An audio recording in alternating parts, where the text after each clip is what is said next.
आता ओतूर PSC मध्ये आहोत.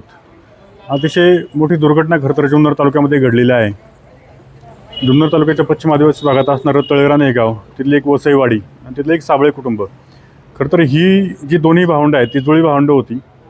कुटुंबियांसमवेत उन्हाचे दिवस असल्यामुळे ते कपडे धुवायला पाझर तलावावर गेले आणि तिथं पाण्यामध्ये खेळत असताना त्या दोन्ही भावंडाचा खरं तर दुर्दैवी मृत्यू झालेला आहे. चौथीला होती ना ती? हो, चौथीला होती. माझ्यासोबत आता तळेरानचे सरपंच आहेत गोविंद साबळे, त्यांच्याकडे आपण अधिक माहिती घेऊ. सरपंच नमस्कार, नेमकी काय घटना झाली आणि किती वाजता झाली? जवळजवळ 11:15च्या आसपास त्यांची मोठी बहीण, या दोघांपेक्षा जी मोठी आहे ती, आणि हे धुवायला, ती एकटीच धुवायला गेली होती. परंतु त्यांच्या मागून यांचे समगडे सगळे पोरं नंतर खेळत त्यांच्याबरोबर गेले आणि त्या पोरीला धुवण्याच्या याच्यामध्ये आज काय जास्त करून कोणी तळ्यावरती नव्हतं आणि खेळता खेळता ते कधी बुडाले लक्षातच नाही आलं. ती या पोरीने पाहिलं, परंतु तिने आरडाओरडा केला त्या मोठ्या मुलीने, पण कोणीच नव्हतं, तिलाही पोहता येत नव्हतं. जेव्हा दुसऱ्याने पाहिले तेव्हा आले तर तोपर्यंत खूप वेळ निघून गेला होता. पहिल्यांदा पोरगी सापडली आणि त्याच्यानंतर 10-15 मिनिटांनी मुलगा सापडला.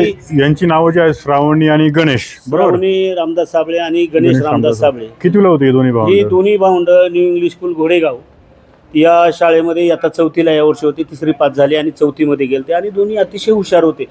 आता घोडेगावची टीम सुद्धा त्यांना ही प्रकल्पाला कळवलं तुम्ही? हो, कळवलं. ते दुःखद घटना कळाल्यानंतर त्यांचे प्रिन्सिपल आणि ते आता सगळे इथं उत्तूर या ठिकाणी येत आहेत ते विद्यार्थीच, कारण त्यांचे विद्यार्थी पण खूप गुणी होते आणि अशा अतिशय दुर्दैवी घटना घडली. तिथं नेमकी काय झालं, म्हणजे इतर लोक देखील असतील, मग नेमकी काय घटना झाली? काय झालं, त्याच्यामध्ये गाळ वगैरे आहे आणि काही ठिकाणी खोले, काही ठिकाणी थोडे, काय बरे अनेक वेळा पोरं पोहायला जातात, परंतु त्यांच्या लक्षात नाही आलं खोल कुठं आणि म्हणजे खड्डा होता आणि त्या खड्ड्यात ती गेली पोरं आणि त्याच्यामुळे त्यांचा अंदाज आला नाही, त्याच्यामुळे ती बुडाली. तिथं म्हणजे नैसर्गिक खड्डे झालेले आहेत की काय मानवी? नैसर्गिक आहेत, मानवी वगैरे काही केलेलं नाही आणि विशेष करून त्यातून अजून माती वगैरे उपसा पण नाही झालेला. म्हणजे पाझर तलावाचा उपसा नाही झालेला. प्रचंड गाळ त्याच्या खाली साठलेला आहे. गाळ आहे. आपण गेल्या 1 वर्ष काढायचा प्रयत्न केला, परंतु परवानग्या ते मिळता उशीर झाला आणि ते निघाला नाही. परंतु या कुटुंबाची कौटुंबिक पार्श्वभूमी कशी आहे, म्हणजे किती मुलं आहेत त्यांना? यांना कौटुंबिक पार्श्वभूमी अशी आहे की यांना 3 मुली, आता 3 मुली होईल आणि ही 3 मुलींनंतर हे जावळ झालं. हो, म्हणजे 4 मुली आणि 1 मुलगा. हे 4 मुली आणि 1 मुलगा असा यांचा परिवार होता. अतिशय गरीब, अतिशय साधं कुटुंब आहे. मोलमजुरी करून उदरनिर्वाह करतात रोजच आणि घराचं पण काम चाललंय. आज मंगळवार असल्यामुळं काम बंद होतं म्हणून सगळे तळ्यावरचे गेले.